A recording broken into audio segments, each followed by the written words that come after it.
Novo rukometno druženje, rukometni podcast 321 nastavlja sa radom, pričamo priče i razgovaramo sa mnogim ljudima koji su u svetu rukometa u Srbiji ostavili značajan trag, pomogli na njima svojstven način i tako doprineli da srpski rukomet u nekom određenom periodu napreduje. Jedan od takvih ljudi, Milan Đukić. Milane, dobrodošli. Kako ovih dana podnosite to da vam persiraju ili ne persiraju? Hoćemo na vi ili na ti? Na ti uvek, kad su sportske teme i sa prijateljima, gotovo da sam postao prijatelj sa svima vama ovde, uvek na ti. Dobar dan i bolje vas našao još jednom. Rekao sam u uvodu, mnogi zaslužni ljudi su tu sedeli iz različitih perspektiva, od nekoga ko je bio na terenu, rukometaša, rukometašica, funkcionera, što ste i vi bili u jednom periodu. Jer čitao sam jedan vaš onako zanimljiv intervju gde kažete sport nije u datom trenutku primarna stvar, imate svoj posao, uspešni ste, privreda i tako dalje, ali je sport negde način da se u jednom periodu, barem kroz rekreaciju, izbaci stres. Hajmo o tome, šta radite na svakodnevnom nivou? Pa, onome ko se jednom zarazi sportom, njemu sport ostane trajno. Ja nisam se bavio rukometom, sam se bavio fudbalom. Ja trenirao fudbal i u fudbalskom klubu Novi Sad dugo godina, nikad uspešno, koliko sam možda bio uspešan u rukovođenju sportskom organizacijom, ali jednom ko se zarazi sportom, postoji x takvih još društvenih segmenata, ali onaj ko jednom zaista počne da se bavi sportom i zavoli sport, on ne može nikad da kaže prestajem sutra da se bavim sportom, jer prestaćeš da se baviš profesionalno, kako su se gomila rukometaša bavili profesionalno, ali ćeš ostati rekreativno da se baviš. Ili ćeš se baviti samo rekreativnim sportom, ceo život.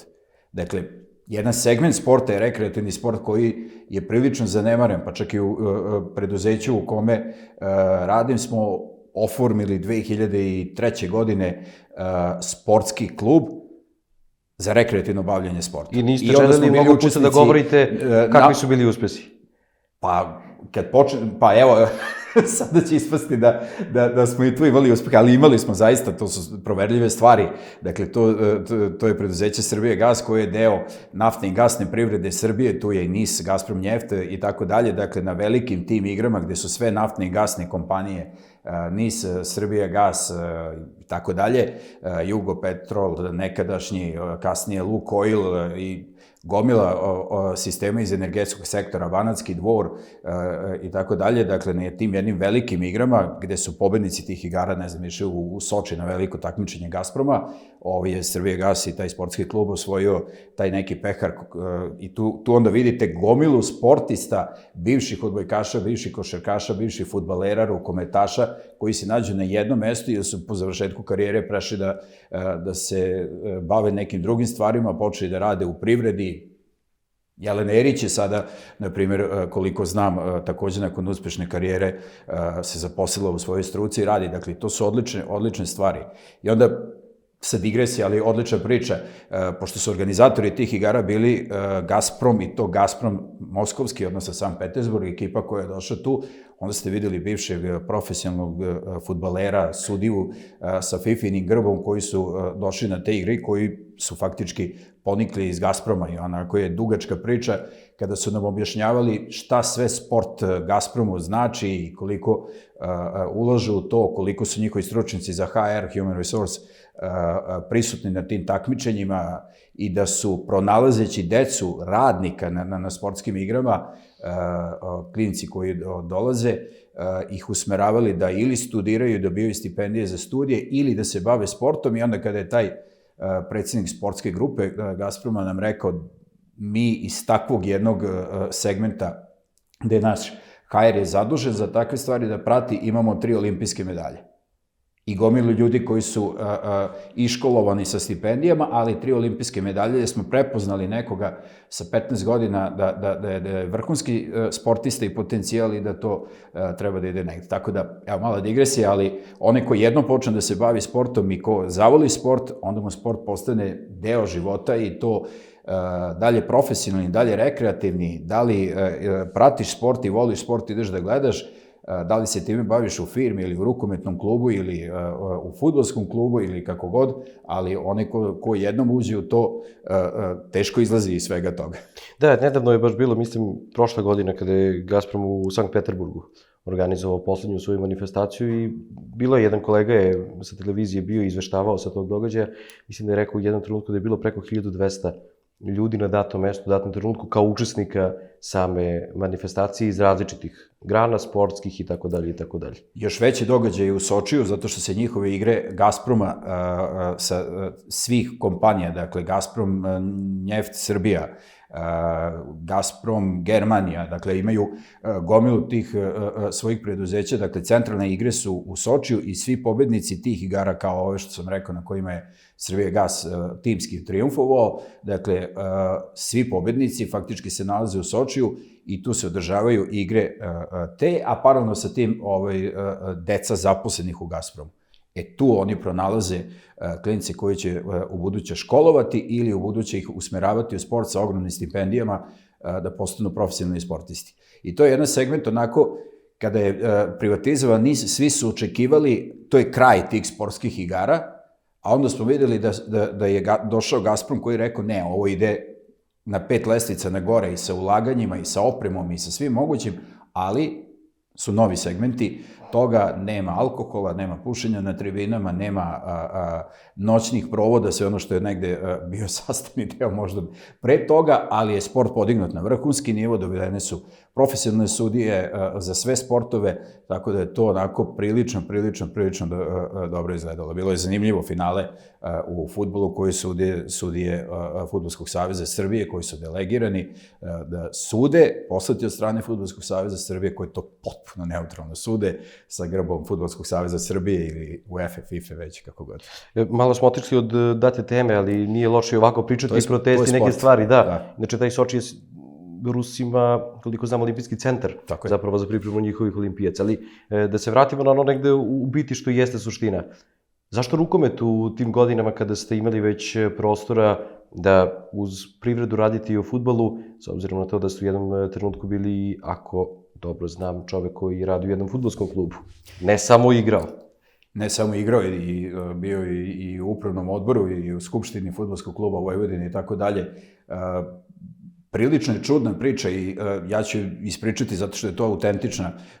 Dobar deo tih ljudi više nisu, nažalost, sa nama, ali je autentična priča. Dakle, Rukometni klub Vojvodine je u jednom periodu svog bitisanja i postojanja nastupao pod nazivom Vojvodina Junior Export.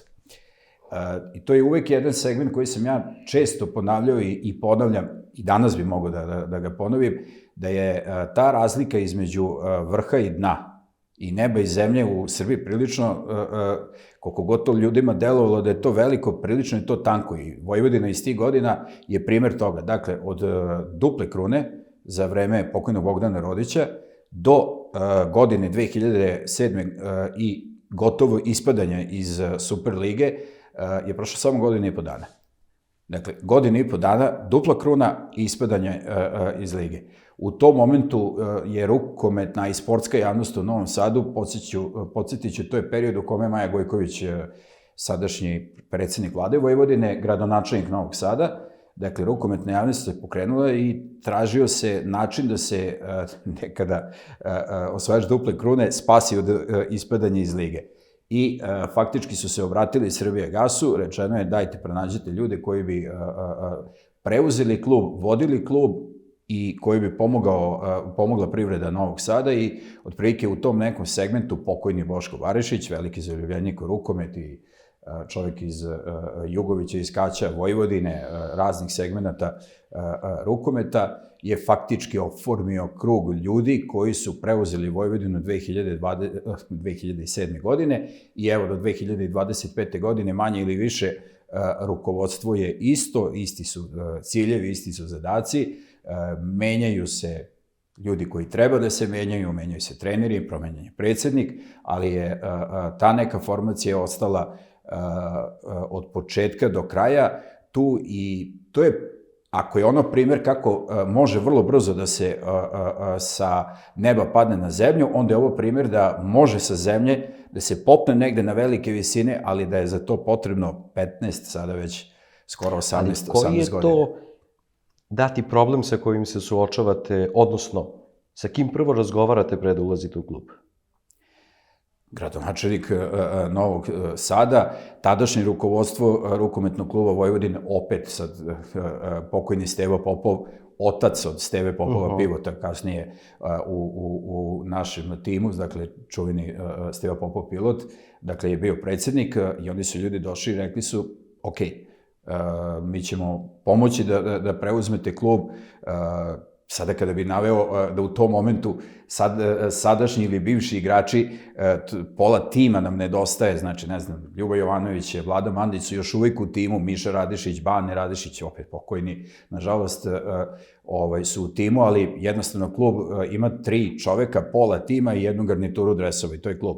Dakle, ništa od toga nije bilo kako treba. Od toga smo krenuli da bi 2011. godine podigli faktički taj tim da uspe da osvoji Kup Srbije i odatle je krenuo niz trofeja i uspeha Vojvodine. Ali i te 4 godine, od 2007. do 2011. godine, ja sam uvijek govorio kao čovjek koji je predsedavao upravnim odborom i klubom, pustite sve, doći će sve na svoje onog momenta kada stvorimo klub, kada vratimo dugove, kada uspemo da sebe predstavimo kao ozbiljnu organizaciju, doći će igrači. Vi u tom momentu danas svi maštaju da igraju u Vojvodini. U tom momentu niko nije hteo da igra u Vojvodini jer su znali da je klub u problemima i sve ostalo. Dakle, postoji uvek ta uzlazna linija, ali nažalost mi smo kao narod skloni prečicama i skloni verovanjem u to da jedan čovek, pa bio on igrač, trener, predsjednik, donosi sve moguće.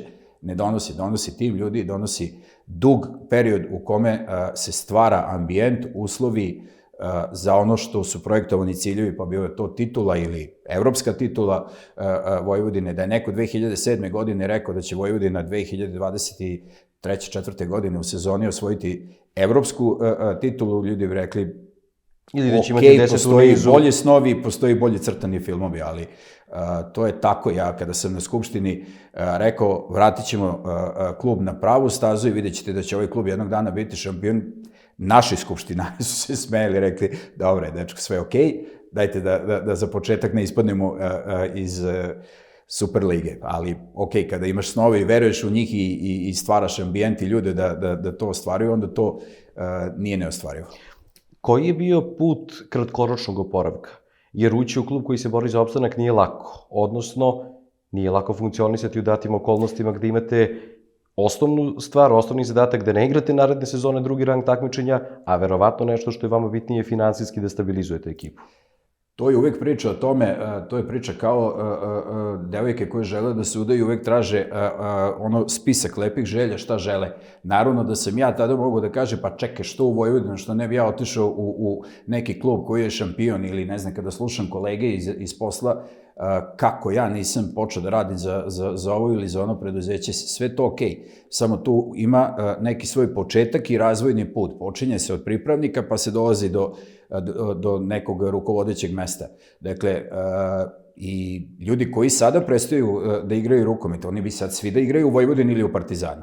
Ili da budu rukovodioci u Vojvodini ili u Partizanu. Ali niko ne želi da se prihvati, da ne nabrajam sad neki, nabrajam sam 2 najbolje i najjača kluba trenutno. Dobro, ja ću reći Zvezde koja nije u dobroj situaciji. Zašto se niko ne prihvati Zvezde i ne kaže, ok, sve ovo što ja sada pričam je primenjivo i na Zvezdi. Ne zato što sam ja wunderkind ili što imamo ono vrhunski svetski know-how kako se to radi, nego to je prosto tako. Dakle, možete da uzmete u ovom momentu Crvenu zvezdu i da kažete, ok, evo, primenit ćemo recept iz Partizana ili iz Vojvodine na Crvenu zvezdu i napravit ćemo je od gore do dole kao klub i vidjet ćete da će to imati uspeha. Ali to neće imati uspeha tako što ćete menjati 5. trenera u sezoni i tako što ćete kao na traci smenjivati igrače. To će imati svoj početak i svoj kraj kada zacrtate ciljeve, dovedete upravu i krenete da stvarate ambijent i uslove da Crvena zvezda se vrati. Kad je uspela u fudbalu i u košarci, može i u rukometu da uspe. I nije to samo Crvena zvezda, bilo koji drugi klub. Dao sam primjer jer je trenutno kao ime kluba. Može i bilo koji drugi klub iz unutrašnjosti, iz Srbije, iz centralne Srbije. Dakle, možete uvek da uzmete jedan klub i da sve ovo što mi pričamo primeniti na njemu. Da li je to bilo lako tada kad smo ušli u Vojvodinu? Naravno da sad kad ja pričam danas ovo sa Vojvodinom koji ima niz titula od 2011. kupa, pa 2013. godine druge titule i onda niz od 10, 11, 12 uzastopnih titula, evropska titula, bezbroj, sve srpskih kupova, super kupova, kupova Srbije, dakle, to je jedan niz trofeja u kome i mi koji smo unutar toga počinjemo da zapisujemo šta smo zapravo osvojili kada, da bi kad nas neko pita znali napamet da kažemo ovaj broj, ne znam sad kad je Rojević odlazi iz Vojvodine, onda se izbaci taj broj titula. Dakle, to je jedan niz, ali taj niz je zahtevao prvo da se taj klub tada 2007. godine stabilizuje, da se vrate dugovi, da ljudi steknu poverenje da neko ko je vratio dugove sigurno neće ulaziti u nove dugove, da ti igrači tada veruju da će se sve to napraviti, da imaš podršku lokalne samouprave, tadašnje gradonačelnice Maje Gojković, pa kasnije Miloša Vučevića, koji je došao i koji je gotovo, uvek smo se šalili da je njegov dolazak na mesto gradonačelnika bila prva titula i faktički od tada su krenuli svi uspesi. I svaku proslavu nas je čovjek primao u gradskoj kući i otprilike smo imali iste fotografije, ono kao 5., 6. titula, 7. u gradskoj kući tu i to su onda lepe stvari, ali tih prve 3 godine trebalo izdržati zaista i boriti se i sam sa sobom i ponekad pomisliš šta meni ovo treba da ja sada nekoj tadašnjoj, ne znam više ni kako se zvala, znam, ali neću da izgovorim, sekretarki za sport grada Novog Sada, objašnjam i to postoji zaista, imam ja u arhivi taj intervju gde smo Vlada Mandić, Ljuba Jovanović, Miša Radišić, Darko Jeftić i ja na slici, i gde fotografiji i gde joj kažemo mi smo, gospođo, rukometni klub, ne disko klub. Dakle, ne možemo da treniramo na Spensu u 23 sata, jer tada normalni ljudi spavaju, a sportisti uveliko spavaju. Dakle, ne možemo da treniramo u 23 sata i to je bila onako rasprava sa gradskom upravom, da bi ja na kraju došao sa idejom za koju su svi rekli ne, nikako. Na kraju smo dali čak izjavu da je to na naš zahtev, da hoću da klub preuzme halu Slana bara u Novom Sadu, koja je u tom momentu novoizgrađena hala i u kojoj niko ne trenira, izuzev što se koristi za neke manifestacije u toku leta. Rečeno nam je hram sporta u Novom Sadu je Spens, hram koji je zreo za rekonstrukciju ili za izgradnju novog.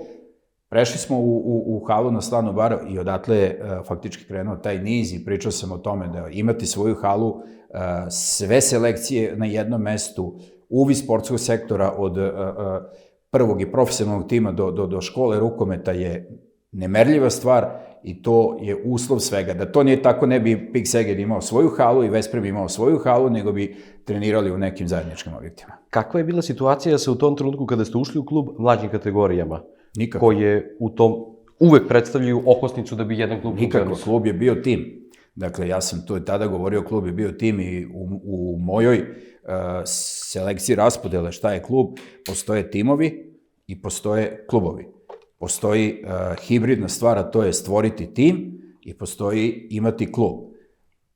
Uložiti ogromno sredstva i stvoriti tim, to može svako ko ima novac. Svako ko ima 5 miliona eura i želi da ga uloži u sport i želi sebe da predstavi nečim bitnim, može da uloži u bilo koji tim da napravi najbolju postavu od 18 najboljih igrača ili najskupljih igrača koji trenutno mogu da se nađe na tržištu i da napravite tim. Da li imate klub? Nemate.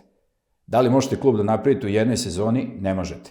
Koliko vam sezona treba? Treba minimum 5 sezona da vam ljudi poveruju, da vide da zaista se radi u svim segmentima kako treba i da krenete kao uvek od škole rukometa i da ispratite te klince do toga. Dakle, kada bih ja sada rekao da smo, ne znam, naše sadašnje igrače u Vojvodini pratili u pionirima, pa faktički dovedete tog nekog dečka koga ste gledali na školi rukometa da ga vidiš prvi put u dresu kada izlaze i debituje, to je velika stvar.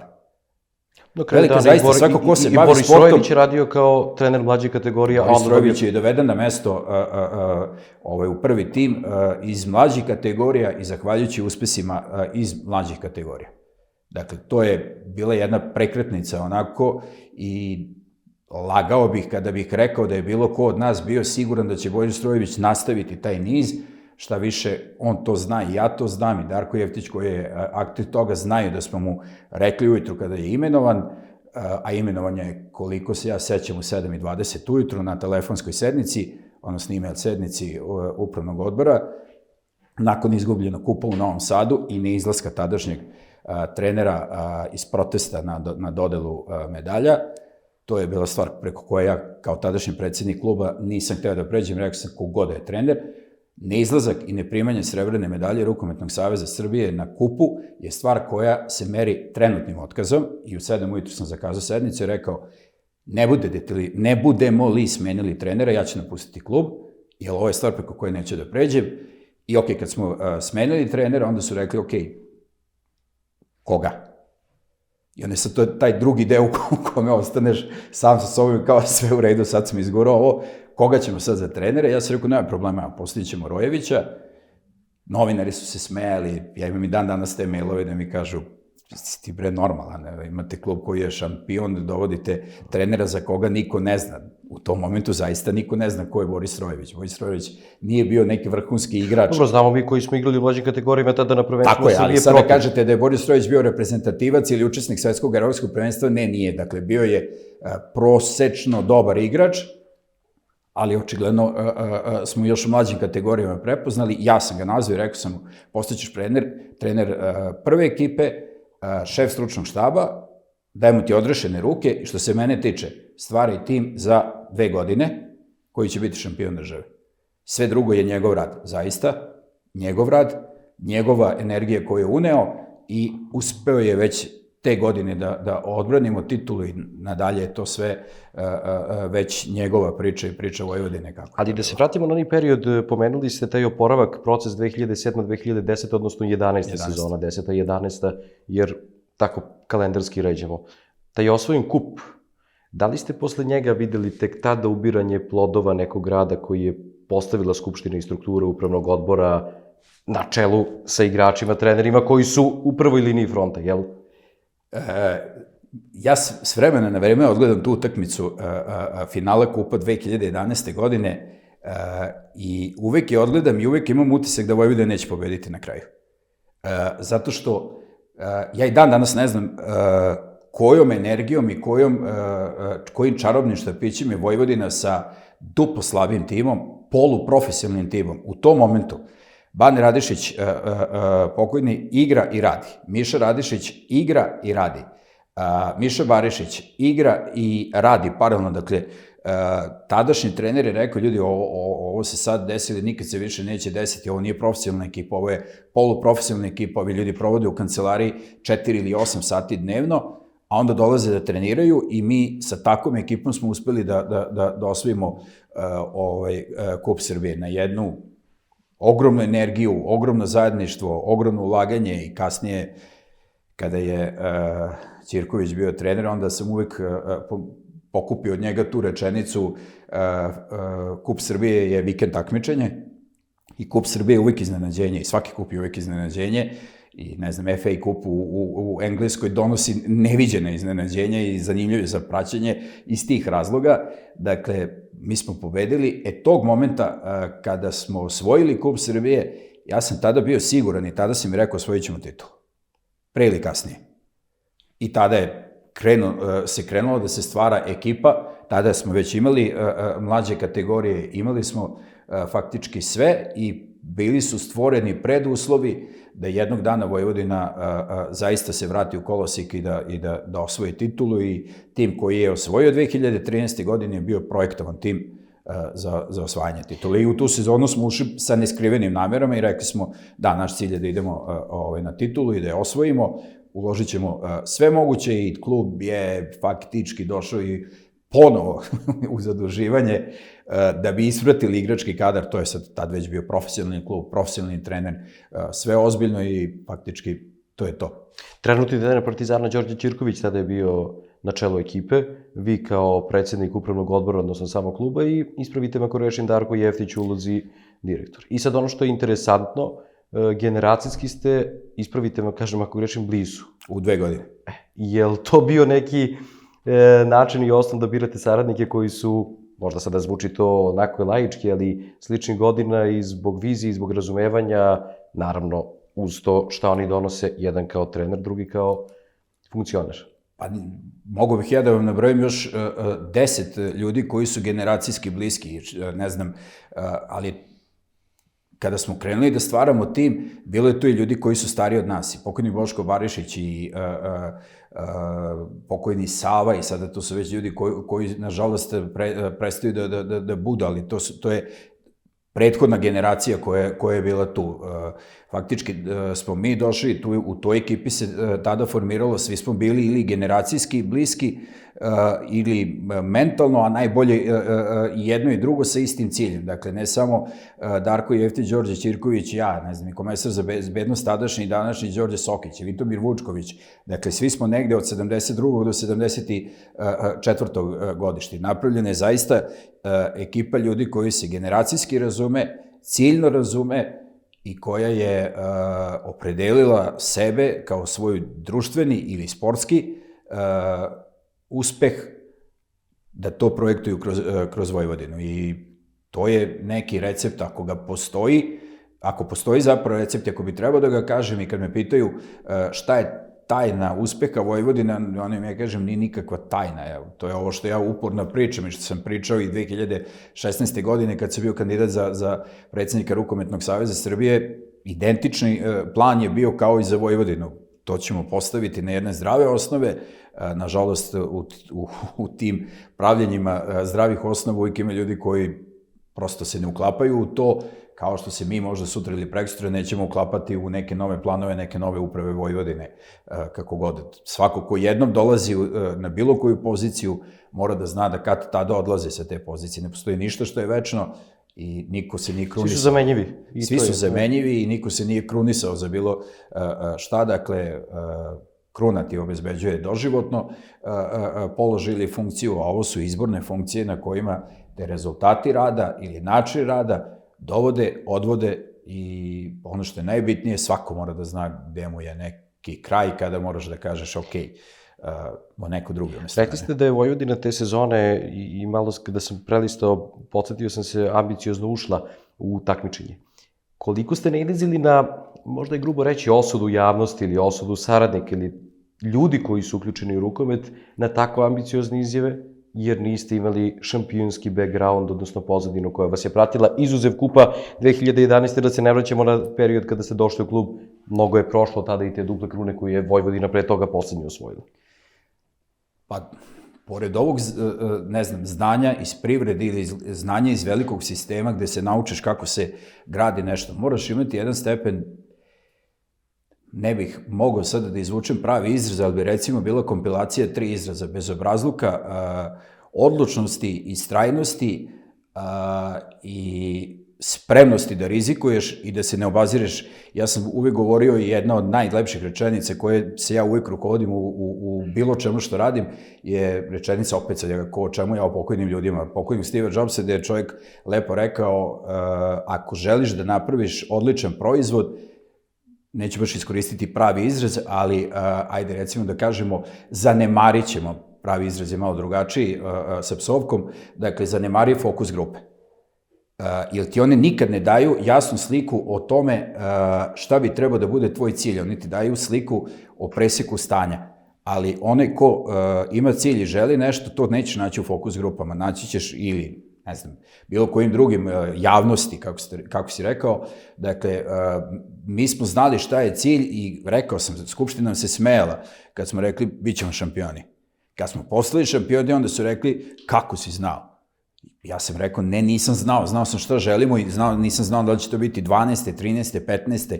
Znao sam da ćemo doći, stali smo u red, pravimo tim, selektovat ćemo, doći će još sponzora i u jednom momentu ćeš doći i napraviti tim i ekipu. Da li je to bilo jednostavno izdržati? Ne, nije. Da li je bilo jednostavno izdržati podsmehe ljudi kao vi ste sad krenuli, do pre 3 godine ste bili u raspadu sistema, sad hoćete da budete šampioni, da nije volovska glava velika mačku i te sad čuvene srpske pošalice na račun ambicioznih ljudi ili ambicioznih klubova, ambicioznih projekata. Nije, ali prosto uvek kada i pomislim da sad treba čitati, analizirati ili slušati reči ljudi koji do tebe dopiru posredno, uvek se vratim na ovo. Želiš napraviš dobar proizvod, nemoj da se osloniš na fokus grupe i na javnost, radi svoj posao, najbolje što znaš i umeš i gledaj u kojoj godini ili u kom mesecu ćeš ostvariti svoj cilj. Šta je bio najveći izazov te sezone za vas? Partizan koji je imao mnogo jači tim, mi koji nismo imali šampionski mentalitet i najveći izazov je biti ubediti tu ekipu, prvo ubediti sebe da bi zvučao ozbiljno i da bi zvučao iskreno, a onda pobediti u ekipi strah od pobede.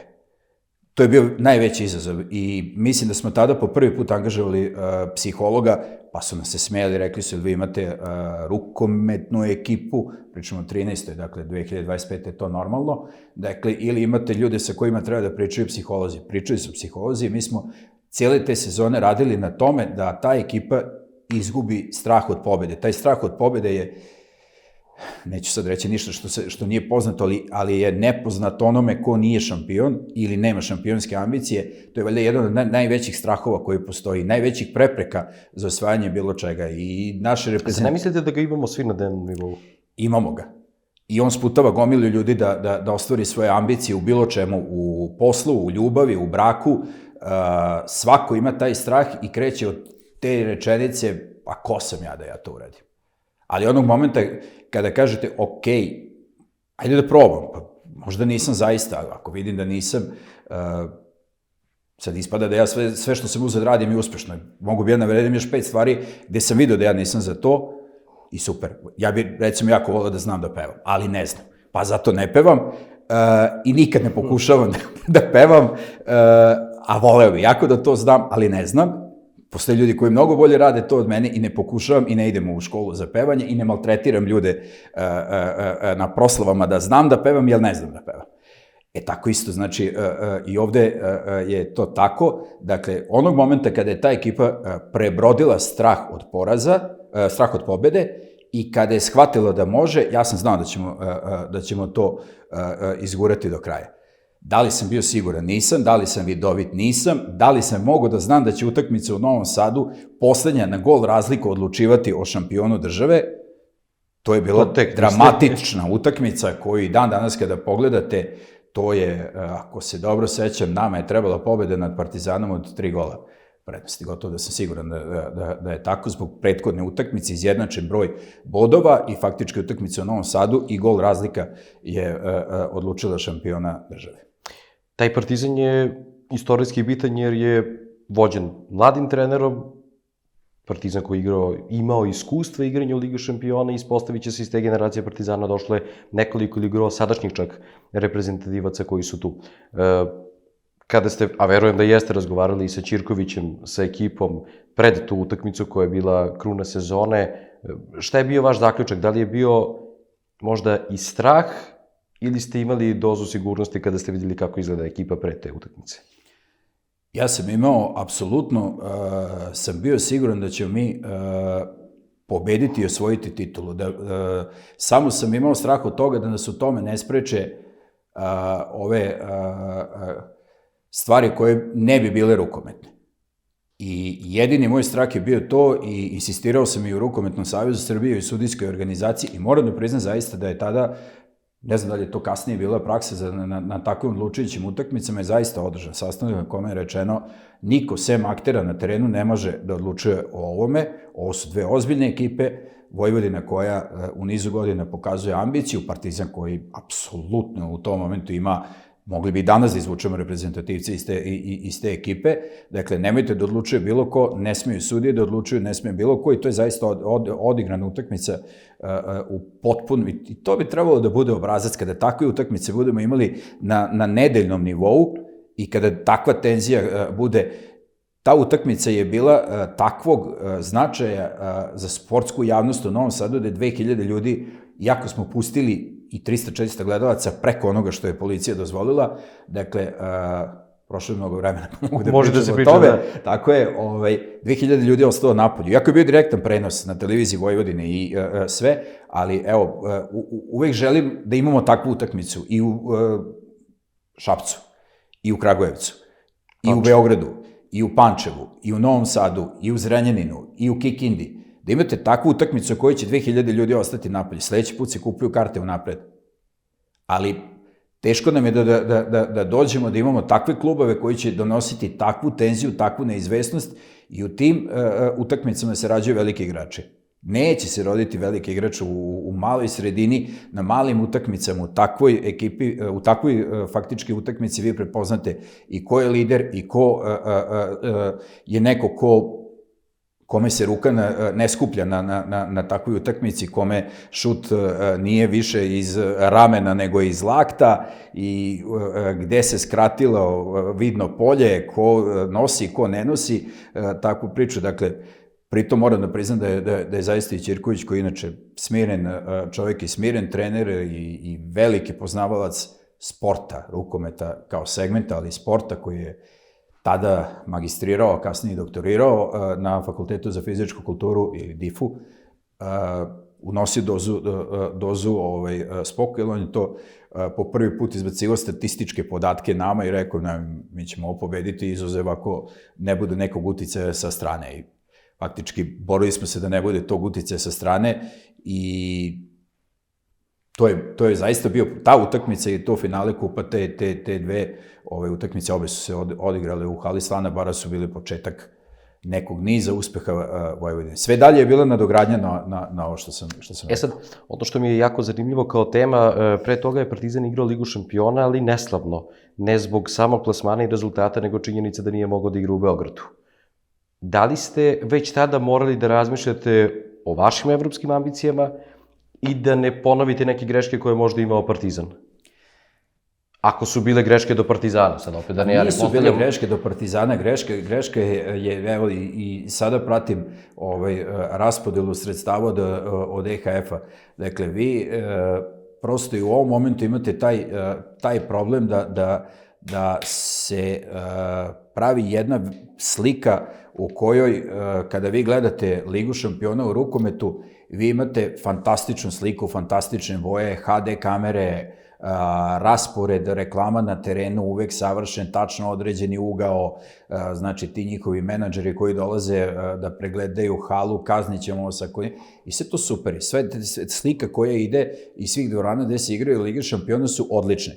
Takva slika dolazi iz Lige šampiona u fudbalu, sve isto. Teren je uvek takav, mora da bude ovakva rasveta, ta količina fluksa na terenu i sve to super. Jedino što se iz fudbala na kraju Lige šampiona dele desetine i stotine miliona eura, a Vojvodina iz prošle sezone dobila 31.000 eura. Ako se ne varam, mislim da sam dao tačan podatak, gotovo... 31.500 i nešto. Tako je. Dakle, i kada pogledate broj ugašenih... Evo možda pandam TSC koji je završio u pre osmini finala Lige konferencije. Je dobio? 4.250.000 od UEFA. 4 miliona osmina, igranje i osvajanje 31. Dakle, radi se o nesrazmernim ciframa, a radi se o pokušaju privida da je igranje Lige šampiona izuzetno profitabilno. Nije. Svaki klub u rukometu koji Partizan je te godine se zadužio, mi smo se u onoj sezoni kada smo postali prvaci, kada smo se, nismo odmah mogli da uđemo, ali kad smo ušli u Ligu šampiona smo se zadužili da smo naredne 2 sezone odbijali da igramo Ligu šampiona i faktički igrali niže takmičenja da bi vraćali dugove iz godine kad smo igrali Ligu šampiona. Ne možeš da igraš u svojoj hali, moraš da igraš na Spensu, premeštanje Gerflora, 1000 problema tehničkih, organizacionih, letovi koji su skupi. Evo, samo da vam objasnim jednu stvar. Znači, let Vojvodine za Porto na utakmicu je koštao više nego što je Vojvodina zaradila, siguran sam, nego što je Vojvodina zaradila. Ja ako negde dobro baratam, a volim da imam takve informacije otprilike, da biste zakupili čarter let bez 40.000 evra. Čak se ne zakupljuje čarter let, ali evo, kada uzmete broj ljudi koji putuje, pa puta da nemate direktan let, znači za Porto znam, sigurno, dakle nemate direktan let Beograd-Porto, nego se leti ili preko Lisabona ili preko Minhena ili Frankfurta, već zavisnosti kako se nađu karte, dakle taj broj ljudi koji mora da ide u ekspediciji, znači ukupno i povratne karte, 4 leta, vidjet ćete da je to između 20 i 30.000 € garantovano. A 31.000 su povratna sredstva odatle. Dakle, nema u rukometu tog povrata novca. Imate veliki broj klubova koji su osvajali evropsko takmičenje i gasili se. Jedan od primjera je Vardar. Tako je. Dakle, ogromna uložena sredstva, novac i sve ostalo i u jednom momentu shvatimo da smo se zadužili previše, da je sve uloženo da se osvoji trofej i da onda ili odlazimo iz kluba i ostavimo klubu dugo ili gasimo klub i kažemo nećemo... Šta nam je onda lek ili šta je onda način da se rukomet stavi na zdravije osnovi noge? Jer evidentno iz ove priče rukomet nije sport koji će dati priliku manjem klubu, pod znacima navoda manjem, klubu koji nije Barcelona, Kiel itd., da se takmiči sa njima. Tako je. Dakle, lek za naš rukomet je prvo da se savez postavi na zdrave osnove, da krenemo, da svaki taj klub ima određenu ambiciju, ali da shvati gde je njegovo mesto u celom sistemu. Dakle, ja bih voleo da mi imamo Bundesligu. Nemamo. Za to nam treba jaka privreda, jaka država i apsolutno lokalne sredine koje će prepoznati. Kada je Vladica Spasojević bio gost ovog podcasta, odlično je rekao, strategija razvoja sporta u Srbiji mora da, pored svih segmenta, da ima geografski segment. Dakle, tamo gde je rukomet utemeljen, Crvenka, Zrenjanin, Kać, sada Novi Sad, Beograd, svi klubi koji postoje, Kragujevac, ulaži u taj sport. Ali tamo gde nije, nemoj ga na silu praviti, jer ako je u toj sredini odbojka, ne znam, primarni sport ili boks u Loznici, super.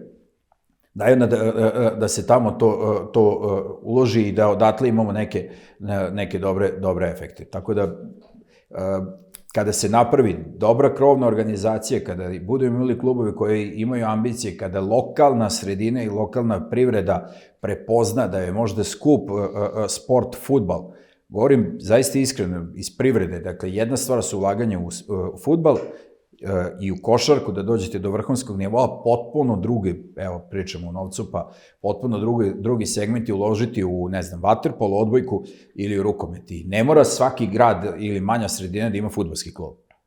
Niti mora da ima košarkaški klub. Niti taj košarkaški klub treba da igra ABA ligu. Može da ima, evo, sad, rukometni ili može da ima vaterpolo ili može da ima odbojkaški. Mane su ulaganja, a možete da dobijete ekipu koja će igrati na većoj instanciji. Vesprem nema klub koji igra Ligu Evrope ili Ligu šampiona u fudbalu, ali je ceo grad na utakmici Vesprem i ne možete kupiti kartu i sa sva mesta unapred prodate, imate listu ljudi koji čekaju za pretplatnu kartu. Te godine kada je Vojvodina dobila priliku da igra Ligu šampiona, verovatno i za vas neko novo iskustvo, opet možete da pod znacima navoda preprišete znanje koje imate iz privrede i svog primarnog posla, ali šta ste primetili da je moralo da bude kroz znanje, kroz rad, kroz saradnje nadograđeno da bi Vojvodina izgledala kao reprezent Srbije u Evropi? Svaki čovjek koji krene od toga da sve zna u životu i da je najpametniji, da sve razume, kad smo otvorili stranicu Lige šampiona, ja sam svima nama koji smo bili u klubu rekao ko išta zna o ovome. Za početak smo uzeli ceo segment Lige šampiona i čitali od početka do kraja. Predsednik, komesar za bezbednost, marketing menadžer, pola toga nismo imali. Pola toga smo tražili ljude. Ko danas u, ne znam, bilo kom klubu ima marketing menadžera koji apsolutno zna prvo jezik, da komunicira, drugo, da zna te izraze sve iz marketinga, jer oni ti govore u skraćenicama, to su sve ljudi koji su u profesiji, kao što ja u mom poslu apsolutno koristim skraćene izraze da ne bi govorio. Dakle, prvo da naučiš šta su skraćenice, šta se od tebe traži, šta se od tebe očekuje, šta su ljudi koji moraju, mi u tom momentu u hali nemamo VIP sektor. Dakle, nemamo uopšte VIP sektor u toj knjiga Liga šampiona, dakle imate apsolutno kako treba da izgleda VIP, tako je, propozicije, pa između ostalog i VIP deo gde su predsjednici klubova, sekretari i tako dalje, dakle od toga do marketinga, dakle jedan iskorak. I tog momenta kad smo odigrali Ligu šampiona, klub je organizaciono podignut za 2 stepenice gore. Tada je bilo organizacija bilo kog takmičenja ovde, ligaškog ili bilo čega, to je već bilo toliko, kada ovo jednom izguraš, onda ti je organizacija finala kupa ili utakmice u ligaškom ili u kup takmičenju jedan segment koji radiš onako levom rukom i bez neke preterane potrebe da se upuštaš u organizaciju, jer je ovo bilo ogromno iskustvo i igranje evropskih utakmica je ogromno iskustvo za svaki klub, znači od organizacije putovanja do organizacije utakmice i tog momenta je Vojvodina otišla na gori. To nam je bila prilika da vidite velike klubove. Evo, bilo koju halu da vidiš kako izgleda. Taj porto koji smo mnogo puta pominjali. Protokole kako izgledaju, onda su, danas je na utakmici Vojvodine protokol bilo kog evropskog takmičenja je takav i kretanje ljude i navijača i uprave i igrača i svega, dakle, u svojoj hali onda potpuno sve drugačije organizuješ. Mix zonu nismo imali, pravljena je, dakle, slačionice su podignute na viši nivo, hala drugačiji izgled dobila, dakle, bilo šta da fotografišete ili da uporedimo fotografiju od terena, od Gerfora koji je trajno sada u hali, dakle, izgled 2011. ili 2013. godine hale ili Vojvodine i danas, to su potpuno dve različite stvari, to su klase sada razlike, zato što je svako u svom segmentu, komesar za bezbednost, direktor, sportski direktor, predsjednik skupštine, kako god, znaš koja je tvoja uloga i navikavaš se na neke druge uslove koje od tebe traže Liga šampiona. Sad, te godine Lige šampiona su specifični u odnosu na sadašnju Ligu šampiona, to je format koji sada poznajemo. Tada smo imali nekako drugačije u podelu, na pod znacima navoda one bogatije i klubove skromnije platežne moći. Kada je završena faza Vojvodine u Ligi šampiona, verujem da ste pravili izveštaj, da ste razgovarali. Šta su bili zaključci? Minus 100.000 eura. To je bio minimum, verovatno, da biste igrali. Dakle, pokrivali smo troškove igranja, sponzorima, novim sponzorima posebnih utakmica, sponzorima koji smo pronalazili samo da nam plate aviokarte, dakle, i uz sve to smo sezonu završili ligašku ili Lige šampiona, tako što kad smo u junu mesecu podvukli crtu, faktički smo u tom momentu, to je danas 100.000 eura te godine i danas nisu iste pare ni u Evropi, ni u Srbiji, ali recimo da bi to bio 1:3 odnos danas, to bi bilo nekih 300.000 eura minusa, što je za nas u tom momentu bilo jezivo. Koji je bio budžet Vojvodine, tada projektovani za tu sezonu? Oko 300.000 eura. U toj sezoni prve godine Lige šampiona 300.000 eura, znači plus ovo što smo svi unutar kluba pronalazili ljude koji će biti, ne znam, sponzori utakmice jedne samo. Sa portom, da. Tako je, sa portom ili sponzori ili donatori putovanja koji su u tom momentu za nas bile jezivo velike cifre bilo čega. Imaš igrača koji te košta za sezonu 30.000 eura, a toliko te košta put do porta i svaki put sve to onako kao proizvođač koji proizvodi, ne znam, slavinu za sve, onda sve računa kao koliko slavina treba da proizvedem da bi kupio automobil, koliko slavina treba da proizvedem da bi kupio mašinu, koliko slavina treba da proizvedem da bi kupio halu. Dakle, tako smo mi sve računali u tome koliko nas košta najskuplji igrač i na šta mi zapravo dajemo pare, a šta smo mogli da uložimo da nismo igrali Ligu šampiona. I onda smo na skupštini i na upravnom odboru narednih godina donosili zaista odluke koje su bile klubske da ne igramo.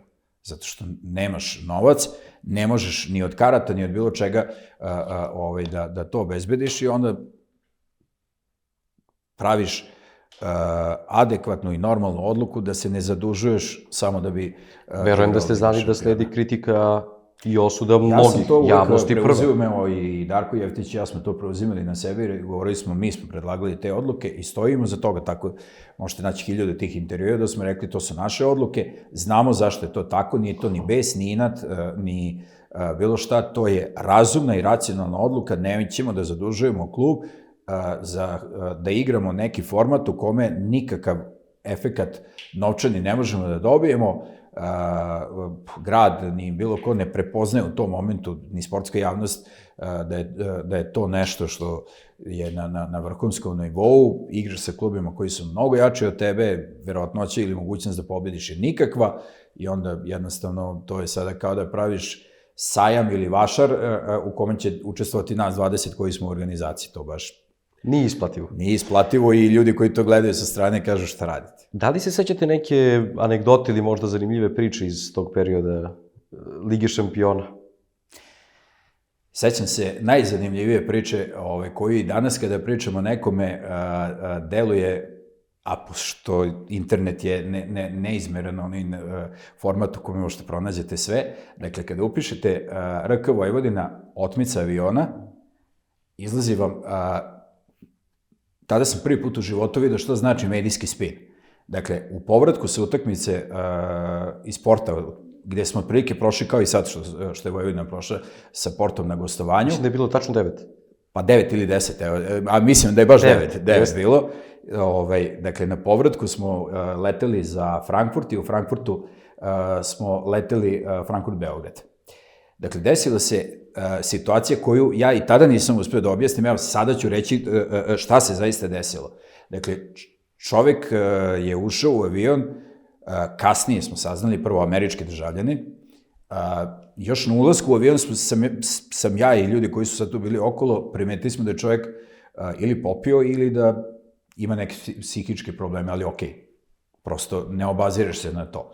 Dakle, u toku leta čovek je kasnije smo saznali na lekove koje je pio, dodao alkohol, a već ga dodao na aerodromu i to je kod njega izazvalo reakciju da prosto čovek nije više vladao sobom i u jednom momentu je čovek ustao i krenuo ka vratima na onom srednjem izlazu, kao ovaj avion ima prednje, zadnje i srednje izlaze, dakle na srednji izlaz, ka vratima, otprilike je rekao Rasforcevu koji je tada sedeo pored njega, sećate se, veliki igrač i u igračkim i u visini i u svemu, dakle, i uhvatio se za vrata.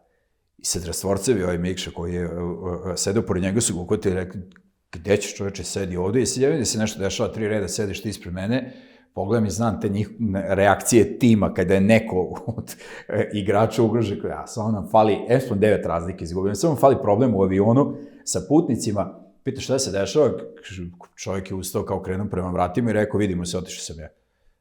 I su ga uhvatili kao, sedi ovde, šta radiš, gde ćeš, i to je 15 sekundi. Dakle, došao je steward, dakle ne stewardesa, Lufthansa, koji je pitao šta se tačno dešava, sve je rekao, ajde, sva trojica pređite u biznis klasu, pošto je biznis klasa bila prazna, i oni su faktički prešli u biznis klasu, posadili su njega između njih dvojice, koji su prilično onako jaki, i avion je sleteo u Beograd.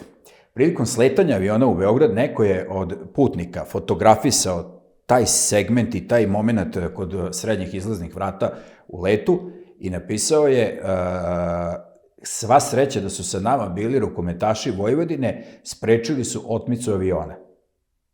To su objavili novine, da sada ne nabrajam koje. Prolazimo pasošku kontrolu, uzimamo stvari, on je već pri sletanju aviona, kada je uhvatio 4 ili 3G telefon, to poslao, redakcije su to pokupile, ja palim telefon i posle 15 minuta vidim 5 propuštenih poziva novinarki i novinara koji me znaju iz privrede, iz nekog drugog segmenta iz Novog Sada, to je deo novinara iz sporta, iz žute štampe, informativnih redakcija, ja kao, izgubili smo 9 razlike, nismo pobedili, šta vam je? Kao oko otmice da nam objasnite. Kakve otmice? I sada, vi više nikoga ne možete da ubedite da se nije desila otmica. Ja koji sam pravnik, tog momenta se sećam pravosudnog ispita ili krivičnog prava i krivičnog zakonika, šta je biće krivičnog dela, sad počnem pričam pravničkom jezikom, šta je biće krivičnog dela otmice, ko preuzme kontrolu neovlašćeno nad vazduhom, kakva otmica? Vi više ne možete objasniti, ja novinarki govorim, polako bre, nije se desila nikakva otmica, čovjek, ne, nama treba izjava oko otmice. I sada vi više niko ne možete da ubedite se nije desila otmica. Popodne nas stiže poziv iz kabineta predsjednika države, Tomislav Nikolić, da naši igrači koji su sprečili otmicu dođu. Koga vi da ubedite? Na kraju ja dajem izjavu i kažem, zaista kažem, više ne znam za koji mediji, televiziju Vojvodine recimo, znači u kojem kažem, nije se ništa desilo. Prosto, shvatite me, ja verujem da vi želite da čujete od mene da su naši igrači heroji, da je Rastvorcev lično ga skidao sa komandi aviona i podešavao visinu i ugao. Ne, to se nije desilo. Da li je vikao onaj izraz iz poklič iz Allahu Ekber? Ne, niko nije vikao. I to sve ide do momenta dok nas, svu trojicu, zbog te moje izjave na televiziji ne poziva tužilaštvo iz Beograda, koje dolazi i kaže, ok,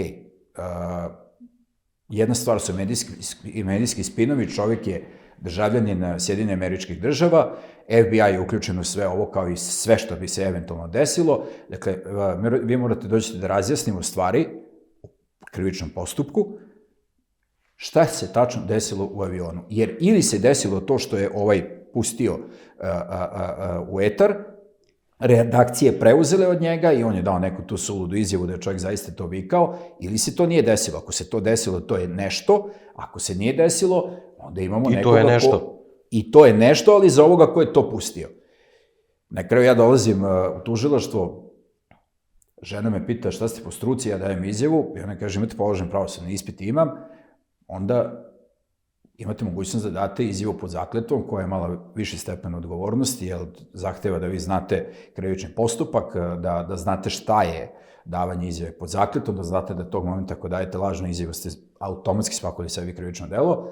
Dakle, ja sam dao izjavu, takvu izjavu su dali i Rastvorcev i Mikša i prosto je žena na kraju rekla, ok, nalog za privođenje čovjeka koji je pustio, zato što su izjave koji su steward i stewardesa dali u nemačkom tužilaštvu, mi koji smo dali ovde, 5 izjava su potpuno saglasni, jedino on video nešto što se dešava, ali prosto i danas kada upišete to zaista postoji priče, to je bilo 36 sati medijskog spina, na kraju se to završilo ovako kako sam rekao, ali vi više nikog niste mogli da ubedite, na kraju ja sam rekao, odlična stvar u celom ovome je što niko više nije pričao da je Vojvodina izgubila 9 razlike od Porta, jer smo to prekrili otmicom aviona. Znamo know-how za ubuduće, čim izgubimo 10 razlike, imali smo problema na letu, hteli su da nas otmu, avion je skrenuo sa putanje leta, fantastična priča da prekriš sve to.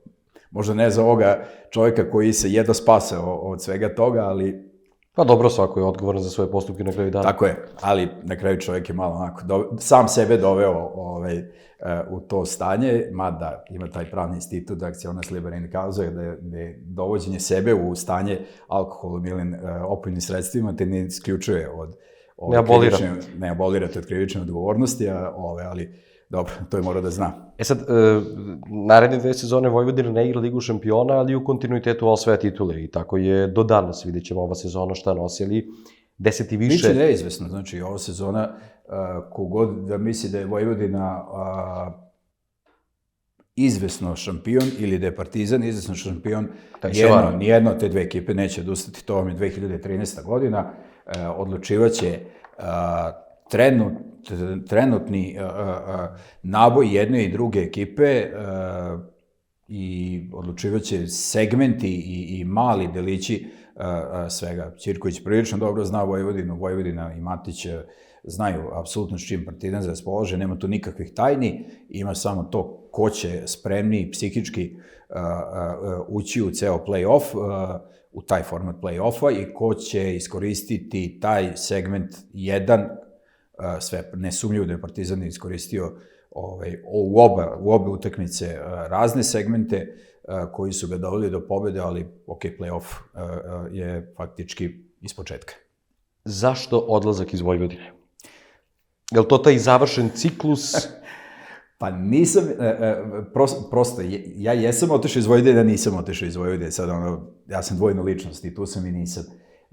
Postoji taj segment da ja nisam bio profesionalno u Vojvodini. Dakle, onog momenta kad sam došao 2007. godine, ja sam znao da će to da traje do nekle, da ćemo možda imati neke uspehe. Imali smo uspehe, sačekali smo da postavimo zlatnu zvezdu na grb i tog momenta smo, ja prvi i svi ljudi koji su doprineli svim tim uspesima, smo seli i razgovarali I ja bih lagao danas kada bih rekao da sam ja oteran iz Vojvodine. Nažalost, ja nisam više ni snage, ni nešto preterano volje, ni interesa da objašnjam da to nije tako, ali ostala ta priča da oteran iz Vojvodine. Nigde ja nisam oteran, ja sam i danas predsjednik Skupštine Vojvodine. Dakle, dobar deo ljudi, nas koji smo tu, prvo ja sam, zbog svega što se tada dešavalo u Rukometnom savezu Srbije i odnosu Rukometnog saveza Srbije prema meni lično i prema Vojvodini, mi je malo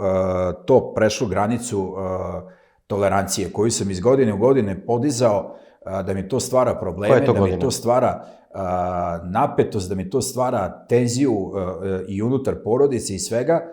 I onda kada smo došli do toga da smo suprugu i ja otišli da gledamo utakmicu i da smo izlazeći iz hale napadnuti od navijača, da nas je faktički žandarmerija izvela napolje iz hale, ja sam postavio sebi pitanje i sebi i rukometnoj javnosti i predsjednici Rukometnog saveza Srbije, koja preko toga i napada na moju suprugu prešla, kao da se ništa nije desilo, kao ti izazivaš neke tenzije u Rukometnom savezu Srbije, mi ćemo tebe da udaljimo i svega. Ja sam rekao, nemate potrebe da me udaljavate iz bilo čega. Otišao sam iz upravnog odbora Rukometnog saveza Srbije, podneo ostavku na mesto predsjednika Arkus lige i faktički rekao, ok, umorio se rukomet od mene, ja sam se umorio od rukometa, vreme je da u Vojvodinu dođe neko drugi ko će moći da Vojvodina podigne na veći segment. Obično ljudi imaju ideju da dođe neko lošiji, pa da onda ti ostaneš trajno upisan kao najbolji, najveći i ne znam šta. Moja ideja je sve vreme bavljenja rukometom u Vojvodini je bila kako ću ja izaći iz svega ovoga. Jednog dana ćeš morati da izađeš. Kako da izađeš, a da se to ne sruši, iako bi gomila ljudi baš to priželjkivalo, da onda ostaneš trajno upisan u istoriji kao najveći. Evo, predsjednik koji je došao posle mene je faktički doneo evropsku titulu. Da li bi je ja doneo? Siguran sam ne. Znam da svi ljudi očekuju da ja kažem da, naravno, ali ja sam to znao da je moment taj bio prelomni, zato što je treba da dođe neko novi sa nekom novom energijom, sa novim mogućnostima dovođenja drugih sponzora, veće količine novca, većeg budžeta, jer mi smo se bili zaista zakucali da to što radimo, radimo. I sad, 5. 11. titula, ok, razlika je u tome šta Darko Jeftić i ja iznad pekara pokazujemo na proslavi 8, 9, 6 i ne znam šta, treba nam je jedan iskorak. Ja sam bio siguran i tada i danas, i nisam napravio grešku, da ja više ne mogu da doprinesem ničem, ali to je uvek to da li vi imate svest o samom sebi i da li znate kada je dosta. Za bilo šta. Pa i ako se provodimo u kafani, kada je dosta. Dakle, ako vodimo klub, kada je dosta i kada treba da dođe neko novi. Ja sam smatrao da treba ja da se pomerim, jer ja nisam profesionalno tu, ljudi koji su profesionalno tu da treba da ostanu, ostaje, ne znam, i Darko Jevtić i Rojević i svi ostali koji su profesionalni, izvršili smo zamenu, u dogovoru sam ja prešao da budem predsjednik Skupštine i onda su ljudi valjda očekivali od mene da ja kao predsjednik Skupštine, pored Dušana Bajatovića koji je predsjednik kluba, vodim klub. Niti je meni predsjednik Skupštine vodio klub dok sam ja bio predsjednik, niti sam ja želeo da pokušam ili da činim bilo šta da predsjedniku koji je predsjednik kluba, ja kao predsjednik Skupštine vodim klub. To prosto ne ide. Jedna zemlja, dva gospodara, to nigde nije uspelo. I nije slučajno ta izreka nastala. Dakle, predsjednik kluba je nastavio da vodi klub, predsjednik Skupštine vodi Skupštinu i to je to. Da li sam napravio bilo kakvu grešku, ja je ne vidim. Evo, voleo bi da mi bilo ko iz javnosti kaže šta je greška. Sebi sam obezbedio mnogo više slobodnog vremena, prestao sam da se bavim operativno vođenjem kluba, prijao mi je taj period od gotovo u maju mesecu 3 godine ili prija mi i dalje taj segment da ne moram više na dnevnom nivou, jer svako ko misli da je to jednostavno, to nije ni malo jednostavno, to zahteva da znaš apsolutno sve šta se dešava u ekipi, šta se dešava u sportskom delu, uvek da imaš taj strah od utakmice, od ovoga, od onoga i sve, nije to jednostavno. 15 godina se čovek prosto zamori od toga i dođe neka ta tačka u kojoj kažeš ok, ja sam se umorio od rukometa, rukomet se umorio od mene, ne moram ja ovo, može to neko drugi i to je to. Da li se Vojvodina je ponovo odlično, vidite- evo samo segmenti, može priča. Vojvodina je odlično nastavila da radi i da funkcioniše. Ako mi ičega žao mi što je ugašen Arkus Liga, jer je to tada i danas sam siguran bilo bi najzdraviji segment rukometne organizacije. Dobro, negde mislim da su se mnogi saglasili, ja sam novinar pa ću postaviti pitanje, neću iznositi zaključak jer nije na meni, ali deluje da su se mnogi bili saglasili da je bila velika greška Saveza, ako se ne veram baš posle 22. da se Liga pripoji Savezu, a da ne ostane u delokrugu klubova. Da je to jedina greška tog saveza, to bi bilo super. To je jedna od grešaka tog saveza. Pričamo o periodu 20, hajde četvrta. Četvrta i smena u savezu. Dakle, to je jedna od grešaka saveza i jedna od grešaka rukovođenja savezom. Ja ću biti savez i ja ću se pitati za sve u savezu. Neće meni tamo neki klubovi u okviru nekakve Arkus lige odlučivati u bilo čemu kada ja treba da odlučujem o tome. I tog momenta kada napustimo tu filozofiju, a smenom su se stvorili uslovi da se rukometna organizacija na novim izborima koji su u toku napravi, verujem na nešto što bi vratilo Arkus ligu, to će sad biti problem, jer vi faktički tek za drugu sezonu možete da donosite odluke o takvim stvarima, dakle, ali vratilo Arkus ligu na mesto gde treba da bude.